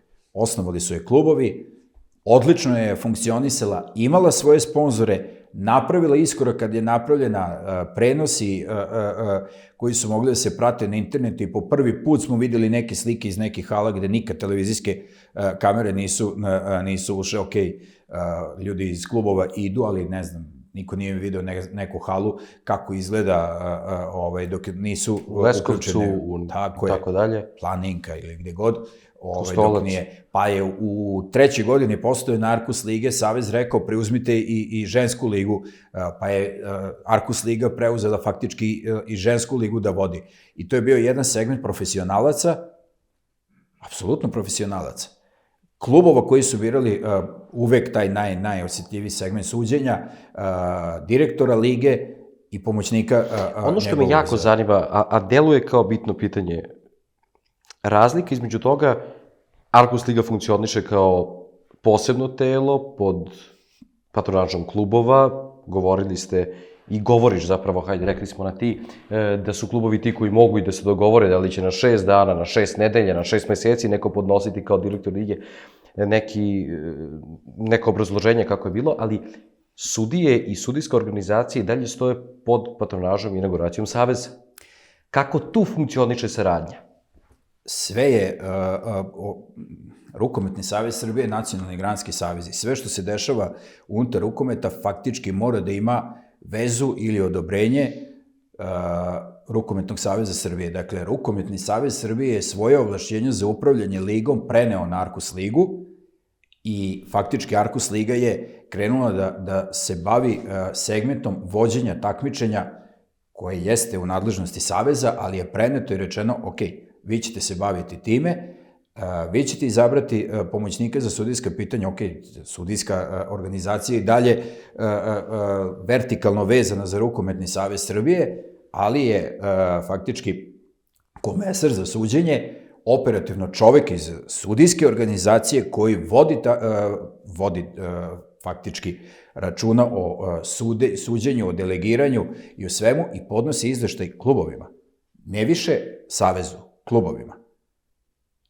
Klubovi su usvajali te izveštaje i klubovi su birali ko će biti. I nemate boljeg načina od toga da se klubovi sami dogovore ko je čovek koji uživa najveći ili apsolutno, kako smo predvideli, dvotrećinsku većinu za tako... Mislite da je ona nužna zapravo za ta sudijska pitanja? Ona je nužna i dakle onog momenta kada imate takve stvari da se klubovi usaglase i da onog momenta ako si digao ruku za nekoga, to znači da si prihvatio da on bude. Ako si digao ruku za izveštaj, prihvataš taj izveštaj. Ako nisi, onda obrazloži zbog čega nisi i glasio protiv i nikakav problem mi nismo imali. Imali smo problem intenzične sednice, što je odlično. Ja ni ne volim kad je jednoumlje i kada su svi za, to je najlakše, najbrže se završi sednica, ali smo odlagali 2 puta sednicu birajući komesara za sudijska pitanja ili pomoćnika lige za sudijska direktora lige za sudijska pitanja, da bi izabrali ljude koji će to zaista voditi i koji će na kraju kada podnesu izveštaj to biti apsolutno prihvatljivo. Da bi to bilo apsolutno prihvatljivo, vi ste svaku utakmicu morali se posvetiti tome, da znate ko ide da sudi, da čitate te izveštaje, da vidite šta su bile greške, da radite sa sudijama, znači ja sam sve to slušao od njih, nije to jednostavno, to ljudi misle, taj ko dođe tu, taj sad crta ko će biti šampion, određuje. Nije to tako. Nije to baš tako. Nije to baš tako, niti vi imate izbor od 400 sudijskih parova, pa ćete sad baš ove favorizovati, nemate, i to je segment koji nam polako nestaje. Evo, vidio sam pre neki dan na društvenim mrežama da se pojavio poziv, prijavite se da budete sudije. Pa da. I onda to ljudi veruju da taj ko dođe na to mesto, da su to neke ozbiljne privilegije, da su to, ne znam, šta to je, zahteva i ozbiljno znanje i ozbiljno razumevanje svega toga, ali jeste najosjetljiviji segment, evo, rekao sam u tenzičnim utakmicama, ako tu zaista imate ispravno suđenje, a imali smo sreće da u prošlosti smo imali ozbiljne parove koji su sudili i svetska i evropska prvenstva i uvek su za te rizične utakmice faktički oni birani i onda su uvek znali da to sude na evropskom nivou i to je to. I ja sam duboki zagovornik toga da se Arkus liga vrati, da se takmičenje poveri klubovima i kogod da bude novi predsjednik Rukometnog saveza Srbije, to ne može da ne bude deo njegovog programa. Ne zato što sad ja to pričam, pa sam ja bio neki učesnik i organizator i prvi predsjednik Arkus lige, nego zato što je to dobro. Mogu sam i da ne budem i mogu i da bude neko drugi, ali to je dobro i to jeste jedan od lekova za rukomet. Arkus liga sa ovim brojem klubova ili Manjim. Koliko? Ajde da ja sad ne izbacujem moje... Evo da imate priliku da sad radimo, na primjer, TV duel i sad imate neki svoj program. Šta je ono što mislite da je idealna situacija? U ovom momentu i ovakav rukomet i ovakvi klubovi, drugačiji sistem takmičenja, ali neću da govorim ni koji sistem takmičenja, ni bilo šta, jer onda to ispada da ja sad izbacujem šta ljudi treba da rade. 10 klubova i drugačiji sistem takmičenja. To je negde gde vidite... U ovom momentu. Voleo bi da se to podigne i da kroz 3 ili 4 godine imate apsolutno 10 klubova, da trebaju 2 kluba koji bi se šetali iz Arkus lige u niži rang i sve ostali da onda kažemo... Kako rešavate niže strukture? Pa, ako mislite da sada imamo čarobni štapić i da to sve može odjednom... Nije, daleko od toga, nego hoću da vas pitam, da li ostajete pri tome vi, da u ovom trenutku imamo podeljenu prvu ligu Srbije, na prvu rukometnu ligu Centar, prvu rukometnu ligu Sever, ili Super B rukometnu ligu Sever Centar, Super B rukometnu ligu Jug, Zapad Istok. Imamo dva odvojena. Treba podeliti, znači te niže nivoje takmičenja treba podeliti po regionima. Prvo što to je manji finansijski trošak za klubove, dakle igrate u krugu 50 ili 70 km, 100, 200, najdalje, to su manji troškovi za sudije, dakle po regionima, ne treba praviti jedinstveno, to su, greške su bile jedinstvene liste sudije, jedinstveni i sve to pravljeno da bude centralizovano i sve je pravljeno da se upravlja iz jednog centra i sve je pravljeno da bude one man show. Dakle, decentralizacija. Tako je, centralizacija jeste dobra u nekim drugim segmentima, ako je u pitanju državna uprava, onda je centralizacija jedan od dobrih modela, ali opet ona ima uvek svoje neke podsegmente decentralizovanih oblasti, pa sad ako imate upravu, onda je to autonomna pokrajina Vojvodina, autonomna pokrajina Kosovo, okruzi, dakle uvek imate neki segment decentralizacije, jer ne može baš onaj čovek iz centra da zna šta je najbolje za ljude u Mionici, ili šta je najbolje za ljude u Kanjiži, Subotica je još grad, ali evo u Kanjiži, koje je mnogo manje, ili u Molu, Adi, Senti, ili u Lebanu, ili na jugu Srbije, ili u Bujanovcu, koji je na granici sa Makedonijom, gde je potpuno drugo nešto i drugi mentalitet i druge potrebe i druga klima i drugo podnevlje i sve ostalo, dakle nije ništa isto i zato svaka centralizacija mora da ima svoje decentralizovane oblike, dakle u rukometu faktički jedinstvena ova liga, jaka, sa manjim brojem klubova, sa drugačijim sistemom takmičenja, a ovo sve ispod toga regionalno i odatle time će se faktički dobiti regionalni centri i jak regionalni regionalni klub. I onda se vraćamo na nešto što je bilo nekada suština. Dok i sada ljudi očekuju od budućeg predsjednika Saveza ili kako god, da će se to odmah u prvoj godini pokazati. Neće, ponovit ću, Vojvodina 2025. ili sezone kada se osvaja titula i Vojvodina 2007. je razmak od 17 godina. Dete koje se tada rodilo je slavilo punoletstvo u godini kad je Vojvodina osvojila kup. Samo malo da ubacimo te segmente koji je to vremenski period. Dakle, ništa ne dolazi od danas do sutra. To je dugotrajan proces, a mi kao narod smo skloni prečicama i uvek verujemo u to da će to rešiti neki predsjednik, neki kapiten, neki igrač. Sreća i gomila tih floskula koje ne, rešit će studio za rad i vreme. Pomenuli ste taj period Saveza kada ste imali donekle, i ja ću kategorički tako reći, probleme zbog kojih ste odlučili da napustite rukomet u biti gde ste bili i šta ste radili. U jednom periodu ste bili kandidat za predsjednika Rukometnog saveza Srbije, to je 2016. Bili ste u upravnom odboru Rukometnog saveza Srbije, sad je negde logičan sled da li ćeš, Milane, biti predsjednik Rukometnog saveza?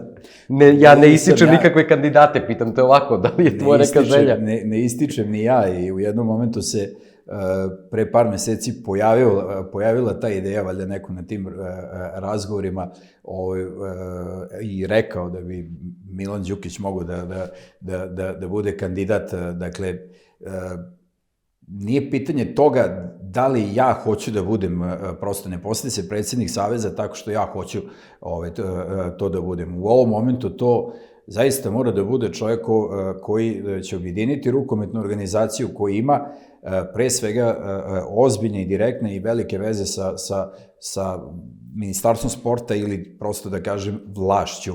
Ne ide to samo i nije rukomet i Nacionalni granski savez pitanje toga da li neko uživa podršku rukometne organizacije, tako se dolazi na to mesto, ali ako ćeš doći na to mesto, a opet da ostaneš bez sredstava ili da te ne prepoznaju u okviru Ministarstva za sport ili Olimpijskog komiteta Srbije, da imaš potencijal i sve ostalo, nažalost, taj segment rada kada sednete sa ljudima iz Olimpijskog komiteta, bio sam u svojoj organizaciji na olimpijskim igrama u Parizu, pa kada sedete sa ljudima iz Olimpijskog komiteta, onda ti oni kažu, ljudi, nema vas, nema rukometa na takmičenju mladih. Dakle, onog momenta kad te nema na igrama mladih, ti nemaš perspektivu da ćeš na budućim olimpijskim igrama imati selekciju koja nešto može da napravi. Nema vas, ne postoji rukomet. Gasite se kao sport, nemate timove, nemate stipendiste u okviru rukometa koje finansira Olimpijski komitet. To su segmenti i pokazatelji toga gde je rukomet danas. I nije to samo da li Vojvodina ima i Partizan uspeh, nije to. Znači, nemamo kvalitetne selekcije, nema nas na igrama mladih u okviru Olimpijskog komiteta. Dakle, to sve zahteva i to ne može, to su iluzije da dobro finansijsko stanje Rukometnog saveza Srbije će se odraditi na klub iz Bujanovca ili iz Lebana. Neće. Lokalna samouprava mora da prepozna, da finansira, da uloži, da se okupi tim ljudi, da pravi i ako je Metaloplastika mogla u Šapcu ili Vojvodina u Novom Sadu ili Partizan u Beogradu, može da se napravi dobro. Evo, Kikinda iz ničega su napravili ozbiljan i dobar klub. Ne kažem da su evropskih razmera, ali funkcionišu, dobri su, postoje. Dakle, treba nam x takvih klubova. Pančevo.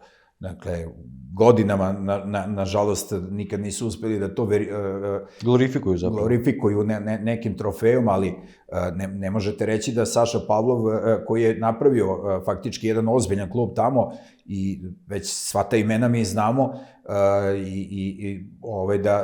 da to nije imalo uticaja na rukometni sport. On je u jednom momentu je Dinamo bio drugi ili treći klub u državi, borio se za igrao finale kupa, borio se za titul, igrao play-off i tako dalje. Dakle, treba nam to. Treba nam i Pančevo, i Kikinda, i svi klubovi koji mogu i da faktički lokalna samouprava stane iza toga. Pomenuo si tu situaciju, supruga i ti ste napuštali halu, šta je bilo, ali čitao sam jedan tvoj intervju gde si rekao, valjda na pitanje novinara, iza uspešnog muškarca stoji žena, da si rekao ne stoji, nego aludirajući, metaforički, verovatno objašnjavajući šta znači rad i podrška. Koliko je za ljude generalno koji ulaze u biznis, u privredu, u sport i tako dalje, bitna struktura porodice koja će biti temelj i sve ostalo, podrška na kraju dana? Pa velika je to stvar. Ako vi sada posle utakmice koju ste izgubili, ili ja posle ovog skandala o kojem sam pričao, otmice aviona, sporta, dođete kući i neko vam kaže gde si ti, šta, a tvoje obaveze, imaš ti decu ili imaš decu u okviru kluba. Dakle, onda imate jednu tenzičnu situaciju. Moja supruga i deca su znali sve i bili svesni toga šta radimo i gde smo i prosto možda ta činjenica da su sa mnom gledali utakmice, dolazili na utakmice, ih je napravilo, oni su sad već tinejdžeri, na kraju tinejdž perioda, ali su takođe sportisti. Znači, ćerka se bavi mačevanjem, sin je u jednom periodu krenuo se bavi mačevanjem, onda ga je naravno odvukao rukomet na opšte zgražavanje supruge, ali sam rekao, ostavi, nemoj mu diktirati ti šta će da radi. Iako je imao odlične uspehe u mačevanju, ali prosto to je super sport za neke kasnije godine, to onda deluje onako elitistički, ali u tom periodu u kom je on sada, to su tricepsi, bicepsi, mi, tim, ekipa, pobedili, izgubili, i sve ostalo. Ja sam to apsolutno rekao, biraj sportove, dok ja ne odlučujem o nečemu, to će biti strani jezici, škola, a sport da, sam biraj, neću ja da to sve. I on je u rukometu i trenira rukomet, ćerka je u mačevanju, prilično dobra, prilično uspešna u svemu tome, državni reprezentativac u mačevanju. Dakle, naučili su nešto iz tog mog bavljenja sportom.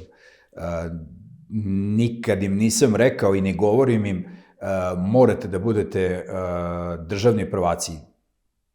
Da li ih je to, taj mentalitet i uspesi Vojvodine projektovo da u onom čime se bave u sportu žele uspehe, verujem da jeste. Jedna stvar je kada nižete poraze, a druga stvar je kada se oni naviknu da svakog juna gledaju nas sa peharima, medaljama, nema deteta koji neće to poželeti. Dakle, ćerka je 2 godine državni prvak, reprezentativac u mačevanju i bavi se tim sportom. Dakle, ta porodica jeste negde segment. Ako tu nemaš podršku, pa onda takođe je to veliki problem. S druge strane, onog momenta kada sam vidio da to bavljenje moje savezom i rukometom predstavlja problem, ne iz razloga što sam se ja nešto uplašio ovoga ili onoga ili te situacije, 10 gorih situacija u životu od te u čuvenoj hali u Kragujevcu. Nije to bilo ništa spektakularno opasno, ali je bilo ponižavajuće. Još veće poniženje je bilo da žena ne reaguje na problem žene, nisam ja imao problem. Znači, faktički, moja supruga je napadnuta na izlazu iz hale, moj pokušaj da odbranim, sve to se završio na svu sreću intervencijom oficira iz žandarmerije koji je rekao, ćeš sad sebe da uvučeš u problem, rešit ćemo mi problem sa čovjekom koji je ovo radio, ne uvlači sebe u dalje problem, mi ćemo se ispratiti do kola i izlazite iz hale sa pratnjom žandarmerije. I onda pomisliš, šta meni ovo treba u životu? I nikad nisam imao takvu pratnju, neko sanja da ima takvu pratnju, ja nikad nisam želeo da imam takvu pratnju. I onda pomisliš, šta će meni ovo sve? Šta je sledeće? Sledeće je da dođemo da zateknemo izlupan auto. Ili izlupane glave da se vratimo. Za šta tačno? I zahvaljujući čemu? Potrebe nekoga da misli da upravlja rukometom u Srbiji, ja sam kralj rukometa, dakle, i kreirat ću probleme ovde ću sve, ako ni... Čemu to? I u jednom momentu sam zaista rekao, mislim da ovo sad već zaista došli smo do toga. Darko Jeftić je dobio krivičnu prijavu posle te utakmice, iako je ona kasnije se ispostavio, ali vi treba da objašnjate 3 ili 4 meseca da niste učestvovali u bilo čemu, a faktički ja sam od momenta kada smo ušli u halu video sam da smo nacrtani da bude problem, premeštena je cijela uprava Vojvodine na suprotnu stranu hale i nacrtani smo da nam se desi problem i desio se. I nekom je i trebao problem da se desi da bi se iskreirao problem sa Vojvodinom, sa direktorom Vojvodine, sa predsjednikom Vojvodine i tako dalje. Tako da u tom momentu sam zaista rekao, mislim da je ovo kraj i da mi ovo zaista više ne treba. I ni u jednom momentu se ja ne kajem zbog svega toga, zaista. Treba sam i 3 meseca ranije sve to da uradim, iako sam sve te svoje razloge zatvorio i ni jednu reč nisam rekao o svojom tome zašto izlazim iz Saveza, iz Arkusa i svega ostalog. To sam možda, ako sam napravio neku grešku, trebao tada javnosti da objasnim, ali mi je zaista bilo više ispod nivoa da ljudima u rukometu ukazujem i da glumim nekog Kalimera, da ja non stop budem neki Dositej Obradović rukometa, da prosvećujem ljude, rekao sam sve u redu, ili vama ovo svima super, jeste odlično, vi nastavite da živite, ja ne moram. Kraj priče. Tako je. Jedna još zanimljiva tema, možda nije toliko usko vezana za rukomet, ali mislim da je bitna i da se negde pošalje poruka koliko dugo ste radili i koliko zapravo imate dodirnih tačaka i kontakata kroz svoj privatni rad, kroz privredu. Kakva je situacija sa obrazovanjem sportista i onom situacijom spremnosti sportiste da uđe sutra da bude u poslu, biznisu, savezu, klubu itd. Poznavanje jezika, neke osnovne radne navike, sve što bi trebalo neko da ima. Kakva je situacija? Šta ste prepoznali kroz rad i sa mladima, i sa mlađim kategorijama, i sa prvim timom? Koliko smo zapravo svesni ili nismo svesni nekih stvari koje nas čekaju kasnije? Mislite, profesionalni sportisti, pa koliko su svesni? Profesionalni, klinci, deca, kakva je situacija? Pa, vidite ovako, ja sam, evo krenut ću od toga šta sam svojoj deci pričao. Birajući, sami su birali sportove, dakle nisam ja, niti ja imam neku, kad me kolege advokati pitaju, je li vam to tradicija da se bavite tim mačevom? Ja kažem da jeste. Deda se lično bavio mačevanjem, pa ja, pa otac, pa je sad ćerka postala mačevalac. Ne, sami su birali sportove, dakle, ali sam im uvijek govorio, sport će vas naučiti mnogo pre nego što vas život nauči. Mnogo pre nego što vas život nauči, sport će vas naučiti da gubite, da dobijate, kako se ponašate kad ste pobednik, kako se ponašate kad ste izgubili, kako se odnosite prema onom koga ste pobedili i kako se odnosite prema onom koga vas je pobedio. To vas život nauči kasnije, ali sport vas nauči jako rano i to je nemerljiva škola. Jer kasnije kada se suočiš sa takvim porazima u poslu, u ljubavi, u životu, znaš da se nosiš sa time i kao pobednik i kao gubitnik. I to su ozbiljne stvari šta sport može da te nauči, što možda niko ne prepoznaje ili ne zna da prepozna. Ako imaš trenera ili nekog unutar kluba ko to deci zna da objasni, da li svi vole kad pobede? Pa naravno da vole.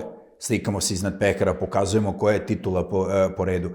Da li je lako gubiti? Nije. Znam ja kako znači izgubiti kup u Novom Sadu, menjati trenera u 7 ujutru. Nije lako. Da te pitam, sad prekidam, je li bilo otpora tada? Za šta? Za tu promenu trenera? Ne. Dakle, bilo je i jednoglasno. Ja sam to postavio tako da sam svoju funkciju uslovio time, jer to je bilo, nemam, tad je morao da bude rezi zbog nesportskog, nekorektnog poteza. Šta god ja mislio o Rukometnom savezu Srbije, tada ili danas Rukometni savez Srbije, nacionalni granski savez, to je finale Kupa Srbije, intonira se himna na početku, onaj ko neće da izađe da uzme medalju, nema šta da traži u rukometu, u sportu i nema šta da traži u Rukometnom klubu Vojvodine. Ja namerno neću da izgovorim ime trenera, jer znam, jer ne zaslužuje da izgovorim i nikad ga više neću izgovoriti. Da li si dobio pojašnjenje? Da li si imao razgovor sa njim? Ja sam bio pogođen. Ne, ja nisam bio pogođen. Ne, Darko Jeftić nije bio pogođen. Ne, gradonačelnik Novog Sada nije bio pogođen. Ne, cijela hala koja je očekivala da Vojvodina nije bila, ti si pogođen i ti nećeš da izađeš. Ne, nama je prijatno, mi uživamo. Uživaš da izgubiš finale kupu, prosto ceo život maštaš da izgubiš finale kupu u Novom Sadu, ali to je sport. Vratit ću se na ove klinice o kojima pričam. To tada učiš. Tada učiš kako se gubi i kako se dobije.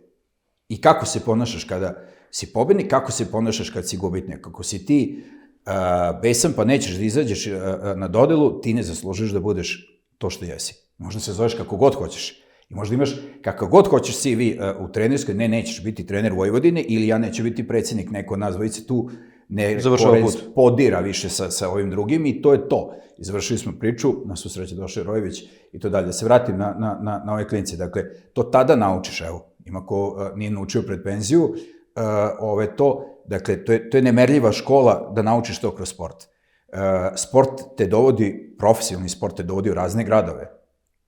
Profesionalni sport i odlazak da igraš u inostranstvu te tera da učiš jezik. Na svu sreću, klinci su sada zbog telefona, platformi, društvenih mreža, apsolutno u engleskom, ali ti faktički engleski postaje maternji jezik, ako ne znaš engleski. Službeni minimum. Apsolutno službeni, svetski službeni jezik, ali pored toga je faktički savremeni tokovi ti teraju da učiš još neki. Iz ovog ili iz onog razloga jezik. Dakle, sport te nauči i tome. Sada, znači svako unutar sporta treba da prepozna gde i šta je njegova uloga.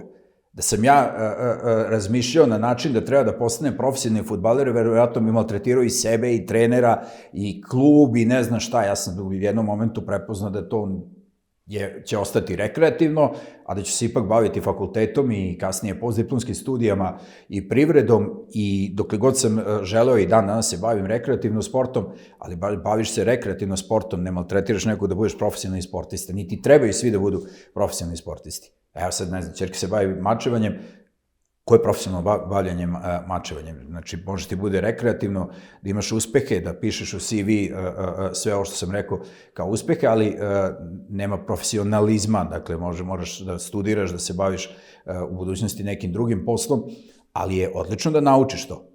I nemerljivo da proširiš krug prijatelja koji će sutra biti na nekim funkcijama, pomoći ti u poslu, u bilo čemu, ali pre svega svako sebe treba unutar sporta da vidi da li si za profesionalno, i ako se baviš profesionalno, šta posle završetka profesionalne karijere. Ja sam uvek govorio i našim igračima unutar tima, razmišljajte gde sebe vidite. Ne trebaju svi da budu treneri, ne trebaju svi da budu selektori, onaj ko ima organizacijne sposobnosti, pa gledajte sebe unutar kluba, unutar Rukometnog saveza grada Novog Sada, ovog bilo čega. Ili iskoristite to znanje koje imate i upornost i dugoročno bavljenje nečim za razvijanje nekog sopstvenog biznisa.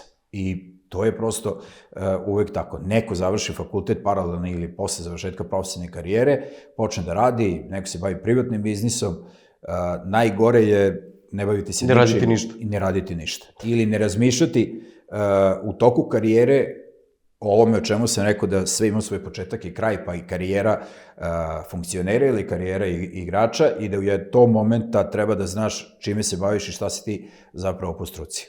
Reci mi ovako, prošao si mnogo kroz rukomet, to bivstvovanje u sportu, i sad ja za kraj imam tu posebnu rubriku, koji golman je ostavio najveći utisak na tebe? Mojih 7 veličanstvenih, sa svakim gostom razgovaram, hoću da čujem i tebe. Da si ga gledao. Ne da se vraćamo sad na možda Mirka Bašića, ako nisi imao priliku da ga gledaš uživo, ali nekog koga si gledao uživo. Golman. Pa mogu bi sad ove skupe strane golmane, ali... Ako si zaista bio u prilici da ga gledaš i da je ostavio utisak? Na mene je ostavio najjači utisak, i možda sam ja opterećen tom medaljom iz arene, ali viđao sam veće golmane, poznatije, skuplje, čarobnjake na golu, da imaš utisak da je spustio roletnu i da se, ali ministar odbrane, tadašnji pod nacijama navoda, i Darko Stanjić, i ceo njegov mentalni sklop i sve to što ga je pratilo, ga čini autentičnim, i on je tada bio, ako se sećate, heroj nacije. I ja bih danas mogu da brojim i iz Vojvodine golmane koji su ostavljali utiske na mene, ali mislim da je čovjek tada to bio, i voleo bih da sam se naslušao još tih legendi o njemu, ali ako treba da biram zbog arene i zbog medalje i zbog njegovog načina kako je odigrao celo to prvenstvo, a ja sam tada bio funkcioner Rukometnog saveza Srbije, pratio sam i zatvorene utakmice na Spensu sa Rumunijom i u Kovilovu, i ispratio sam celo to prvenstvo, dakle i ono što je moglo da se gleda otvoreno i zatvoreno, sve, znači, evo, za njega se odlučuje. Levo krilo. Levo krilo. Pa, će biti, subjektivan, ako sad izvučem levo krilo naše, pa evo, zbog finala kupa u Novom Sadu, Miša Radešić. Levi bek. Mogo bi sada da navrame. No, mogli bismo, nego volim da čujem uvek neko, to je subjektivna stvar i meni će biti, ne znam, Egert, vama će biti Miša Radičić, to su prosto subjektivne stvari. Neću pa neću da gledam Levi bek, to me zanima. Levi bek. Pa tu sad koga god da bi rekao bi bio nepravedan. Znaš, imam ih toliko koji su igrali i u Vojvodini i svuda, ali evo, odćutaću na bekovima ću... Na svim bekovima? Čak bi ceo ovaj segment preskočio. Lakše je to pričati sa ljudima koji su igrali. To jeste činjenica. Ali ima neki trener da je ostavio poseban uticaj na tebe? Ne mora da bude trener Vojvodine, nego možda da si s nekim pričao, razgovarao, pa njegova vizija da te je privukla, kupila, zainteresovala? Duboko verujem da će Momir postati jedan od ozbiljnih trenera. Zato što je iskren, zato što zna rukomet, zato što studiozno gradi svoju karijeru, zato što me možda samo segment sreće nedostaje, ali sreća će pratiti hrabre i verujem u njega i verujem da će postati, iako smo malo razgovarali, ali evo, za njega verujem. Kao što sam verovao da će Rojević postati trener, tako verujem da će Momir Jović postati veliki trener, opet od naših domaćih trenera, ne verujem, ja sam prilično osetljiv na te priče da će stranci doneti veliki napredak nama. Mi smo, mentalni sklop naš, treba nam naš trener, koji razume taj mentalni sklop. Medalja koja je osvojena i sa muškom i sa ženskom reprezentacijom je bila skup ljudi koji su na mentalnom, na nacionalnom, na energetskom polju bili predodređeni i zacrtani da se takav uspeh desi. Da li su bili najbolji u tom trenutku? Ja sam siguran da smo imali bolje igrače, ali ne bi bili tako dobro povezani. To je čuveno filozofsko pitanje, da li je reprezentacija skup 11 najboljih ili najboljih 11? Ja sam uvek za ovo tim koji će funkcionisati energetski najbolje i koji će nositi. Dakle, ozbiljan trener je takođe i Ćirković i Rojević, tako da u sve njih... Dobro, i dogovorio si mi sa Momirom, sa njegovim poimanjem. U njega zaista verujem, iako sad da neko ne pomisli da bilo kak, mi smo drugari i, ne znam, poznanici, čak ne mogu da kažem da smo prijatelji, ali duboko verujem u to da bi od njega mogli da imamo ozbiljnog trenera za budućnost reprezentacije, za budućnost rukometa u Srbiji, dakle, a on je primjer evo toga da je znao šta hoće posle karijere. I još jedno pitanje, pomenuo si 12. i 13. da si bio tu, čak si bio i funkcioner Rukometnog saveza Srbije. Teško je pitanje, ali zašto nismo iskoristili uspehe u onoj meri u kojoj je možda srpski rukomet mogao da iskoristi? Pa evo, to je dobro pitanje i to je onako da svi mi koji smo tada bili funkcioneri u Rukometnom savezu Srbije shvatimo da smo imali neuspehe. Ako je ovo bio ozbiljan uspeh, ja sam taj dan kada je osvojena medalja duboko verao da sutra kada osvane dan u Novom Sadu, da će nas pozvati minimum 4 sponzora, da će to uraditi i Partizanu, pa sam onda čak razmišljao, čoveče, znači to je Beograd, sad će ih 100% zvati, da ne nabrajam, trgovinski lanci, zastupnici opreme, reći će pogledaj ovo, znači za to prvenstvo sam prvi put, pored ovih derbija oko titula, prvi put su me zvali ljudi iz privrede, sporta, estrade, ne znam, kulture za karte. Znači, počinio sam razgovor i pitao, od kad ti gledaš rukomet? Ljudi iz muzičkog sveta, iz privrede, iz medija i komunikacije, treba mi karta za klijenta, sve. Dakle, ja sam duboko verovao posle toga da će svi ti koji su se grabili za karte reći, ovi iz medija i medijskih kuća i marketinške kuće, da će reći ček, vidi, ovo je teren rukometni, pa to ovi su osvojili neku medalju, pa daj da nacrtamo naše reklame, daj ovim našim klijentima da ponudimo. Da li mi to nismo znali da uradimo? Da li su nam trebali profesionalci u marketingu, u menadžmentu sporta bolji od nas? Da li smo nepripremljeni osvojili medalju bez tog segmenta da to kvantifikujemo u nešto što bi bilo ogromno ulaganje u rukomet? Ne znam, da li smo samo svi poželeli da osvojimo medalju, ne shvatajući šta su potencijalni benefiti toga, šta su stvari koje se mogu kvantifikovati unutar kluba reprezentacije, šta god da je ta generacija koja je tada bila u Rukometnom savezu Srbije, i Velja Marjanović i svi koji su bili, i Bože Đurković koji je bio sekretar, i svi mi koji smo bili u upravnom odboru, ako postoji nešto zbog čega smo ostali dužni, pogrešno uradili, ne iskoristili priliku, grešni ili kako god to nazvali, to prepoznaje kao našu ogromnu grešku, ogromni propust, ogromnu stvar koju se nikad više ne može vratiti nazad, ali da nismo uspeli, nismo uspeli. Možda smo uspeli u nekim drugim stvarima i možda smo uspešni svi što se tiče nekog segmenta rukometa. Da li smo ovo dobro uradili? Nismo. Trebali smo bolje. Kako? Ni u ovom momentu ne znam. Osim da smo trebali da angažujemo nekoga ko bi to profesionalno znao, više ne znam ni ko bi mogao da bude marketing menadžeri ili ljudi iz marketinških agencija koji su mogli tu priču da prodaju bolje na marketinškom tržištu i da rukomet i klubovi i savez imaju mnogo više od osvojene medalje nego što smo imali. Ja nikada neću zaboraviti Arenu i dokle god se bavim i sportom i rukometom, znači Arena na polufinalu sa Hrvatskom, ono je valjda vrhunac rukometnog doživljaja, blago tim igračima koji su to igrali, ljudima koji su bili, da vi u tom momentu znate da vam je predsjednik države tu, da je sa strane Hrvatske države, pošto su bili loža do nas, direktor policije, ministar unutrašnjih poslova, ministar inostranih poslova, sa naše strane ministar unutrašnjih poslova i tako dalje, predsjednik države, dakle, to su ozbiljne stvari, to su ozbiljne funkcije, to su ozbiljne ljudi koji su došli to da gledaju ne slučajno. Dakle, nažalost, ako postoji propust koji nam se pripisuje, to je to.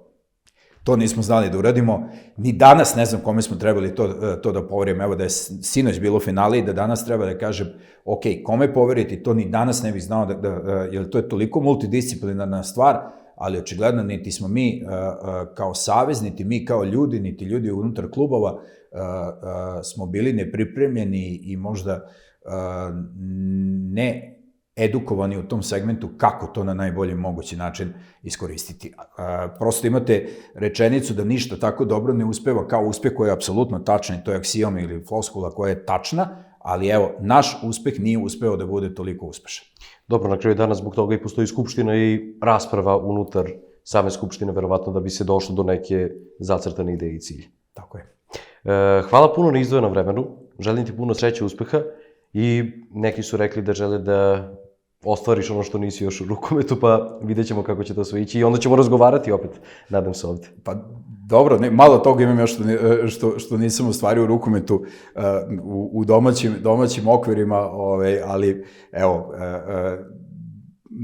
najbitnija stvar možda što sam ispričao što se tiče rukometa, ali ono što sam ja ostao dužan ovoj javnosti, što evo, sam zahvalan i tebi i emisiji, što sam pojasnio tu priču da niti sam ja oteran iz rukometa, niti sam otišao iz rukometa, jesam u rukometu, ne bavim se operativno rukometom, ali mi to u ovom trenutku izuzetno odgovara i nešto bi zaista trebalo da bude veliko da bi me pokrenulo da bude nešto. I da se našalim za kraj, avion nije otet. Avion nije otet. Hvala puno. Hvala tebi.